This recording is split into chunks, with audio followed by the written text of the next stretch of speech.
Manque pas d'air, c'est l'émission où je pars à la rencontre de passionnés de sport pour vous amener des clés de progression en apnée. Chaque nouvelle émission, un nouvel invité. Et aujourd'hui, je suis fier de vous emmener à la rencontre de l'équipe de recherche et développement Subea, avec qui nous passerons les prochains épisodes à comprendre le processus de création d'une combinaison néoprène. Suivez-moi. Salut Marcus. Salut, ça va? Ça va, ouais. Merci de me recevoir ici sur votre centre de recherche et développement à Hendaye, c'est magnifique. Bienvenue chez Subea. Donc on va tourner une émission On manque pas d'air ensemble aujourd'hui. Ah, super, donc c'est parti. C'est parti.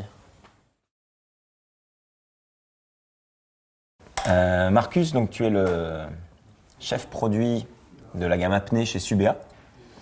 Est-ce que tu peux nous parler un petit peu plus de l'histoire de Subea dans le monde de la plongée? Je pense que tout ça a commencé à 1980 avec les premiers produits plongés dans Decathlon. Après ça, on a créé la grande marque Tribord Multisport Sporto en 1996. Tout ça, c'était à cette époque à Lille.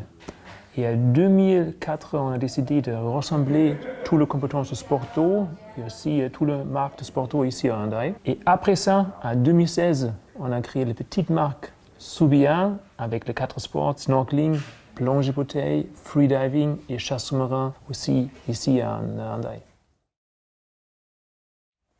Alors aujourd'hui, la thématique, c'est qu'on va visiter votre centre de recherche et développement ici à Hendaye. Le fil rouge de cette émission, ça va être la création de votre première combinaison dédiée aux apnéistes, donc qui est aujourd'hui sur le marché. Pourquoi avoir créé cette première combinaison? On a segmenté le sport et freediving dans 3 grands segments. Le premier segment, c'est les débutants qui commencent à s'émerger, qui commencent à arrêter la respiration pour un petit temps.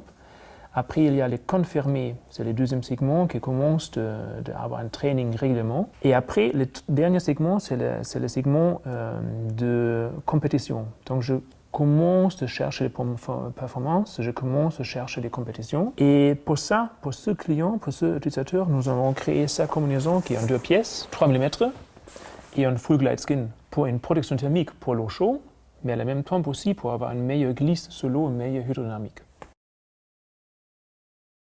Alors Marcus, maintenant, est-ce que tu peux me parler un peu du processus de création produit chez Decathlon? Comment ça se passe? Donc chez Decathlon et chez Subea, on travaille en groupe. Il y a des différents métiers dedans. Moi, par exemple, ma première idée, mon premier métier, mon premier challenge est d'écouter et d'observer les utilisateurs, donc les pratiquants. Après, je donne ça à la deuxième étape, ça c'est le designer qui va essayer de créer une réponse à ça, une première idée comment on peut solver ce problème avec un produit. Après, l'ingénieur produit va intervenir avec un modéliste pour les combinaisons, avec un prototypiste aussi, pour bricoler ce premier idée designer en réalité. Et au final, si on valide sa premier bricolage avec, encore une fois, les pratiquants et avec les utilisateurs, on produit ça en masse avec notre réseau de fournisseurs. Et ça, c'est géré par le retail supplier au final. D'accord. On va aller à la rencontre de ces différents métiers et des différentes actions qui sont menées dans le processus de création de cette combinaison. Ok, on fait ça. Super, c'est parti. Donc le métier de designer chez Decathlon, c'est d'être au cœur du processus de création tout au long du cycle de vie du produit, c'est-à-dire de sa phase de réflexion jusqu'à sa phase arrivée en magasin. Un designer va avoir plusieurs étapes dans la conception. La plus grande des étapes, ça va être d'écrire le langage design de la marque. Avec les designers de Subea, on va construire l'identité de la marque Subea, mais aussi l'identité du freediving chez Subea, donc propre au freediving chez Subea, c'est-à-dire le langage design, tant sur le plan formel que sur le plan coloriel ou graphique. L'idée, c'est d'avoir une cohérence dans l'ensemble de nos produits quand ils vont arriver en magasin. Là, on va vraiment entrer dans le cœur du sujet d'un projet. Finalement, le premier, donc, ça va être le chef de produit qui va donner son brief. Et moi, je vais pouvoir commencer à travailler à ce moment-là.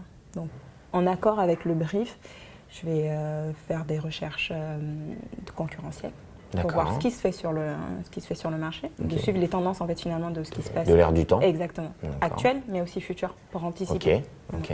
Pour la conception d'une combinaison, donc ça va être vraiment essentiellement du croquis. Et ensuite, on va passer sur de logiciels qui va permettre de rendre le dessin sur un écran et de pouvoir venir commencer à jouer sur les couleurs, des finitions, des matières. Ces différentes propositions, je vais les soumettre à mon groupe projet afin qu'on puisse sélectionner la meilleure proposition.